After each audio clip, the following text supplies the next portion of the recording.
going through this, all of our drives. Again, here's our SB1.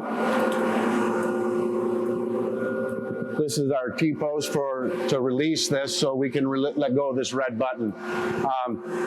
This is also tied into our AC unit, right? You'll notice that the AC unit is not on. So this circuit, the light, they're all kind of tied in through the QF22, 26. So for instance, if my QF22 is tripping, right, my inside light's not going to come on, there's a couple of other circuits that I could have a problem with. I could have a problem with this AC unit, or I could have a problem with the machine bed fan.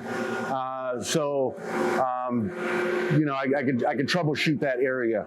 Okay, so again, as I said before, you know, everything is labeled. As you see, we got the A numbers below every drive. When we power up in the morning, you know, we're going to see zeros or dashes, right?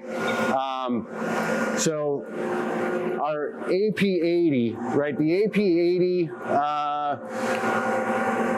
that's for the live tooling, right? So the live tool has a sensor that monitors orientation position, but that sensor does two things. It monitors orientation position and it monitors the flicker. So when we put in a spindle speed and we're telling it to rotate at 1,000 RPMs, we should see a certain amount of flickers. And if we don't, right, then something's going on. The tool belt broke or something. So usually that's the alarm that's going to pop up. It'll say live tool belt is broken. So now we have our AP1 board, right? So you'll notice there's been some changes. You know, one of the common problems and one of the most common calls I get is a tool not found error. You know, guys will call me and say they've got that, and pretty much I know what it is right off the bat. It's almost always a bad relay on the AP1 or AP2, depending if you have a single turret machine or dual turret machine, right? So the factory has now gone to solid state relays for those, and that's just been done this year. So hopefully we see a big change in that, but that's probably the most common call I get. Guys think that their turret's lost. As long as it's showing a tool number on the segment 7 display on the control, then it's not lost. So then we would come back here. I would tell them, look, you need to find relay 3 and 4. So you'll notice on the top of this these terminals, right, you have numbers 21 and then an A.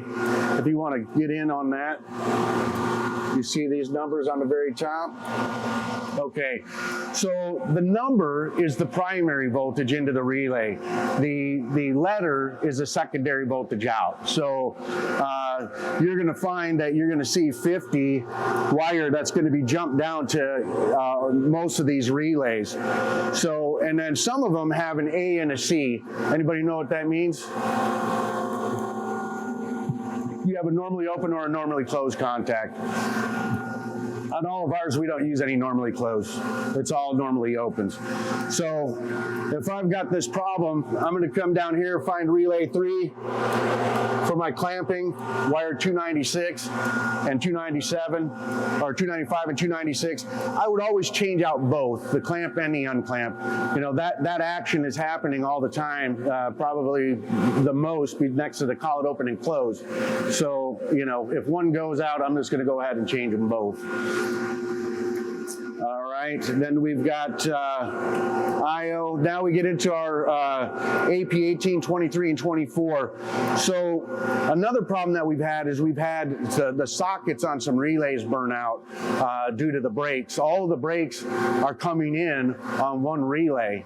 So what they went ahead and did is they moved some of that over to the AP 23 and 24, and that also it powers on some of our 24 DC once we power up the control. Our GS1, again, that's our low voltage 24 DC power supply. Again, the GS1 is going to power the NC and it's going to power all of our sensors. Our QFs, all of our breakers, our magnetic contactors, our batteries. the tool probe module, our AP2 board.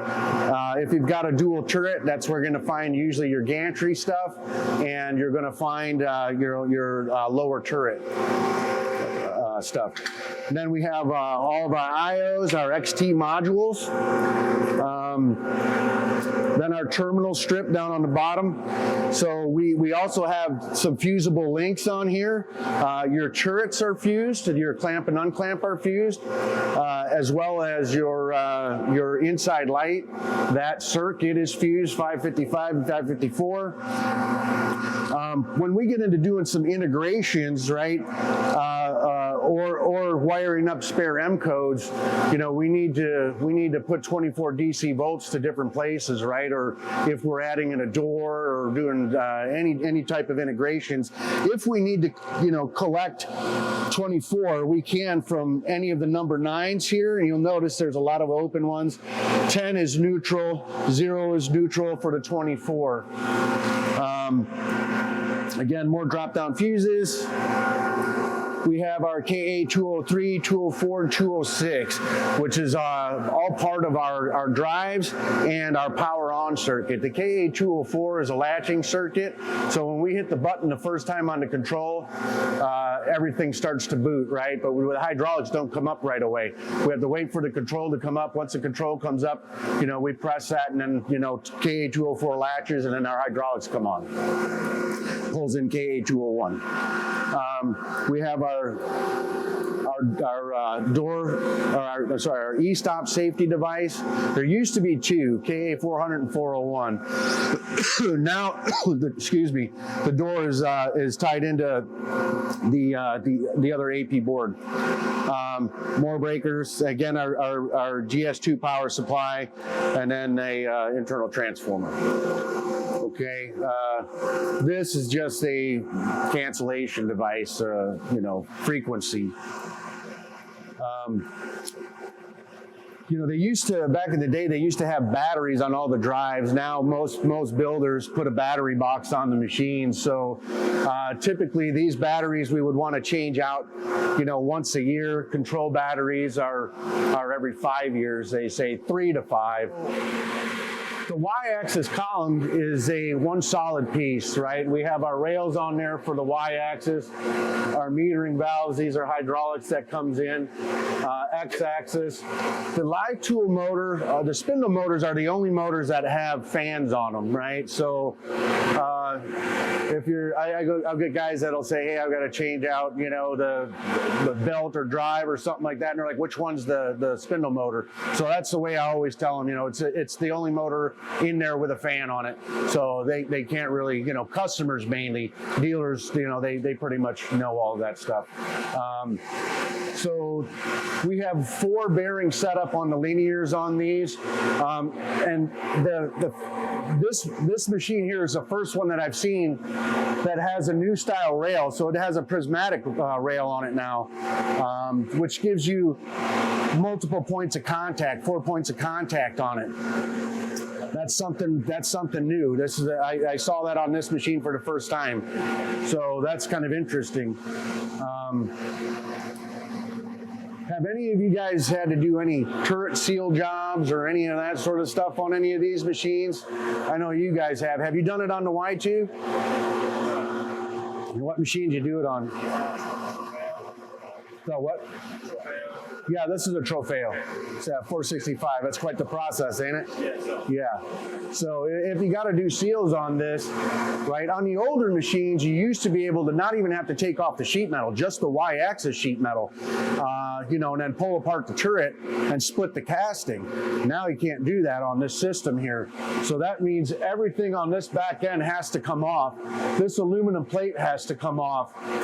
There's our turret drive motor, the reducer motor, all of that stuff has to come off. There's a cast block in there that has to come off. And then this whole casting piece has to swing out and come out, and you set that thing on the table to redo the seals on it.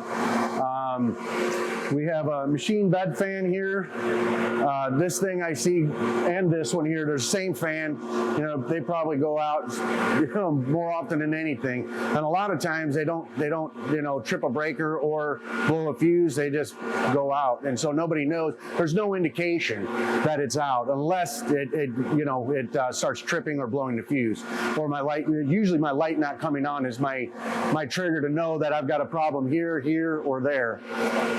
You know, so our hydraulic system here, right? We've got accumulator bladders. They just basically dampen hydraulics, right? If you've ever driven a tractor or that, you know hydraulics is jerky in nature. So that's what these do. It's like a shock absorber, right? And then we have our motor, our pump head. How's that one running? It's not? Oh man. So you have two adjustments on this, right? This front one is basically return flow, which helps control cavitation. If we need to adjust pressure, which, you know, the nominal running pressure is 35 to 40 bar, right? So if we're not in that range, we can go ahead and adjust this back screw is going to increase or decrease our pressure. We have a sensor on here.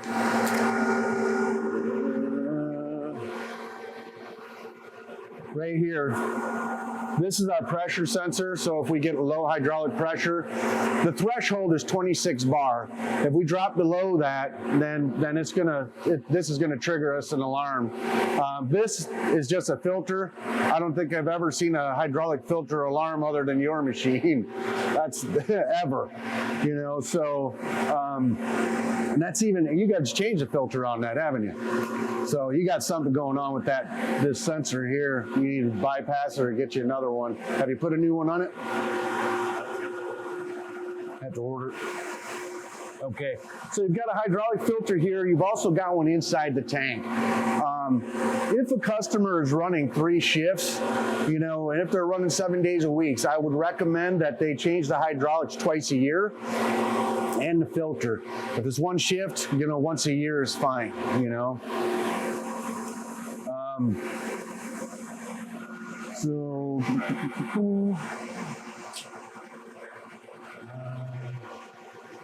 let's see here. Okay, let's move around over to here. So our lubrication system, right? So we have a series of metering valves, right, that supply basically 1 drop to the axes, you know, and each axis is on a counter. So if you were going to the counters and you move your Z-axis, you're going to see 1 counter, you know, start counting up. So as they count up and reach the threshold, say it's 500, right, it fires a loop cycle. So fires a loop cycle, and then we have our zones right here, right? So these are the different zones. So if a customer calls me and says, hey, I've got an alarm that says lubrication not enough, there's 2 alarms we can get in the lube system. Lubrication not enough and lubrication switch faulty, right? So there's a pressure sensor in here. Underneath this cap, there's a round sensor back here that monitors our pressure. So we have to hit 24 bar on this sensor to close that switch and feed back our information to the IO, right? And so we can check that status, you know, on the control, right? Which we'll get into that diagnostics and troubleshooting that. And so if I've got a problem, there's a couple ways I can attack that, right? Sometimes I can simply come back here, take this line and kink it, right? And then have somebody push the oil can button on the control.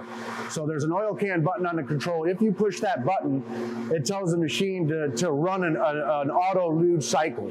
So I can push the override, right? But I can hold that as long as I want to run this fluid up.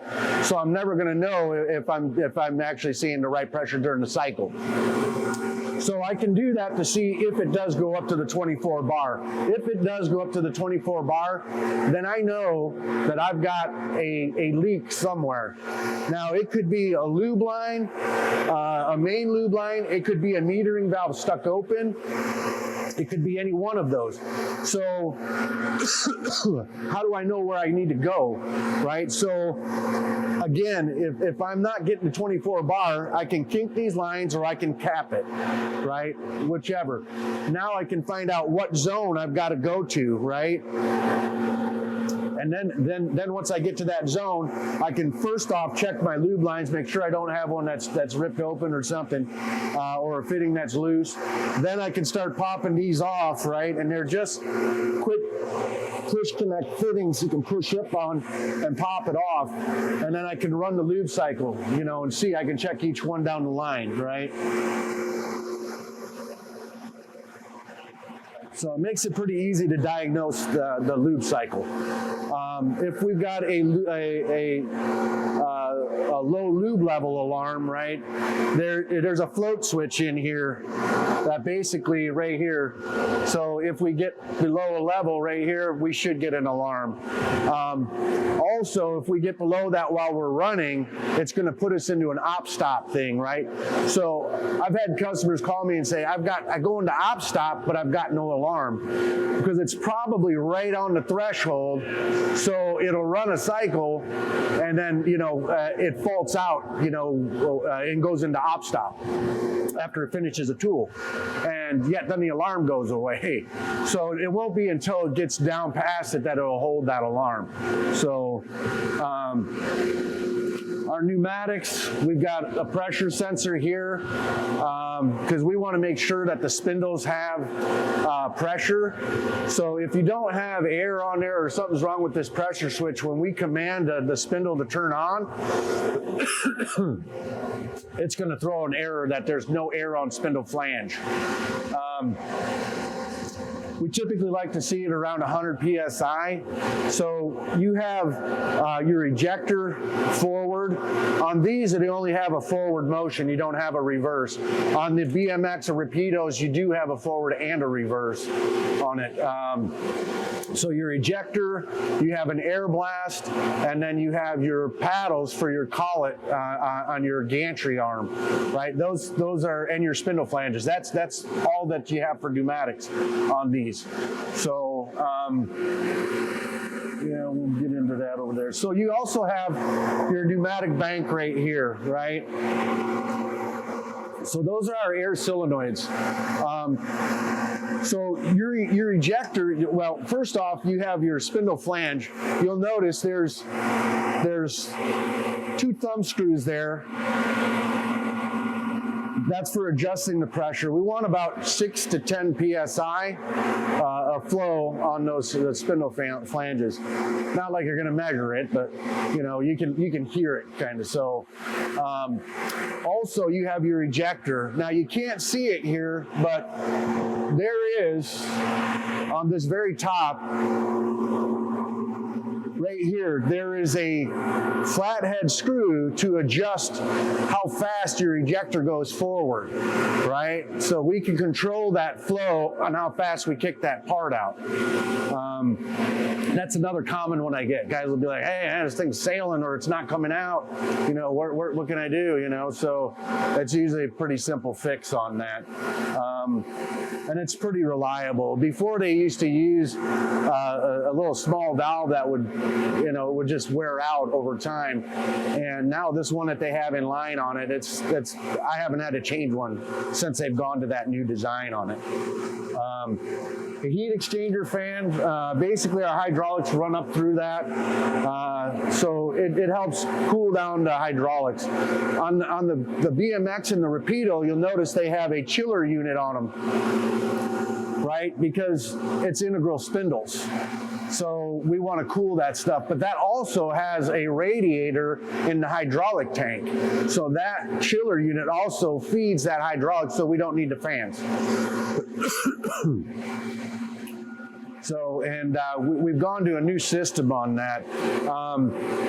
These Trofios are going to be changing. There's going to be some new changes. I think we're going to see it about mid-year this year. They're going to integral spindles on these, on the new machines coming out. So they're going to an integral live tool motor, because currently we have 4,000 RPMs on this and 6,000 on the BMX Rapidos, right? So it's going to give us a lot higher RPMs on that. So this system is all going to be changing too very, very shortly. So our coolant filters, they have a filter clog sensor on it. I've never seen one go off yet. These filters are capable of 1200 PSI. So a lot of times if I'm putting a high pressure unit on, I wouldn't use a New England tool. Looks good. But I use a dual check valve system, right? A lot of times I like to use systems that have their own suction pump, right? Chip Blaster does, MP pumps. We use them all, New England Tool, they're all good pumps. But I use a dual check valve system so I can plumb my low pressure and my high pressure right into here. And it makes it quick and easy. Coming around here, so we've got our hydraulic system here. So we have our solenoid valves, duals and singles. One thing on these, right? So we have the adjustment for our collet and our brake. But also, if you find that, a customer has a turret that is indexing and hammering when it clamps in, right? You hear that ting, cha-ting, right? That is adjustable. So the turret, if I can even find it, right here. So this valve right here. And I want you guys to come around and just take a look at this. It's a little bit difficult to see, but you see that right there? This adjustment? Can you see it? It's on the base. Yeah, right there. See that? Oh, yeah. You know what? If you look in this window right here, you can see it better. All right, there's one on each side. Okay, yeah. Go ahead, guys. Tell everybody to get a look at that.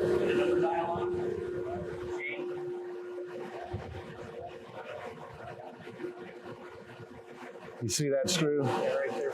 Yep.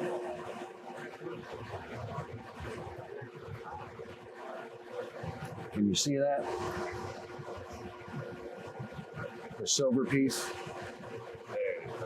Okay.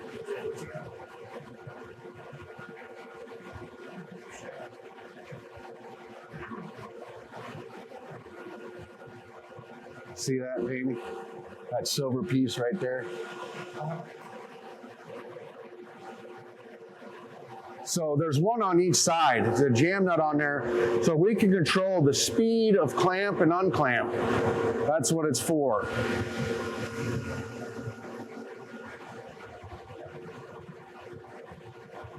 And when I'm doing PMs, these are things that I look at because over time, your hydraulic seals wear in and all that stuff, and you'll start to notice that, a whole lot more, that banging in and out. And mainly you hear it more when it clamps.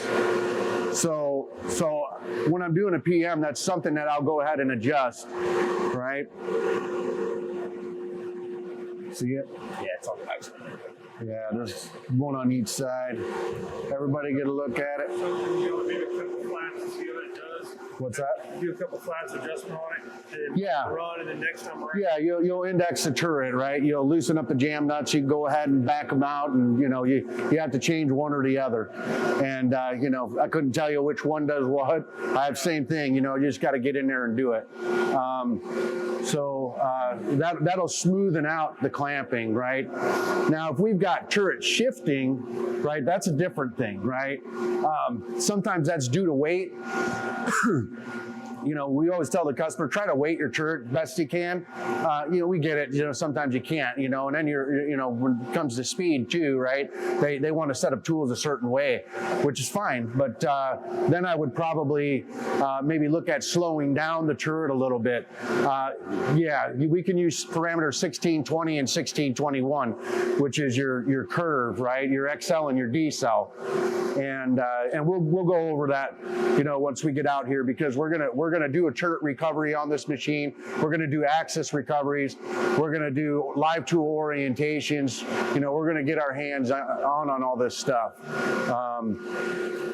I mean, that's really what I want you guys to really get in on, because, you know, it's just going to help you guys out, you know, with helping customers. So, parts conveyor system,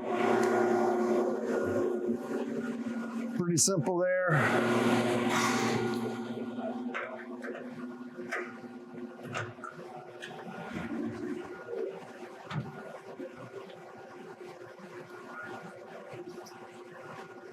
Okay, so our gantry system, this has the ability to pivot to main spindle, sub spindle, right? This is our hydraulic shift. I don't know if any of you guys have ever rebuilt these cylinders. It's pretty simple.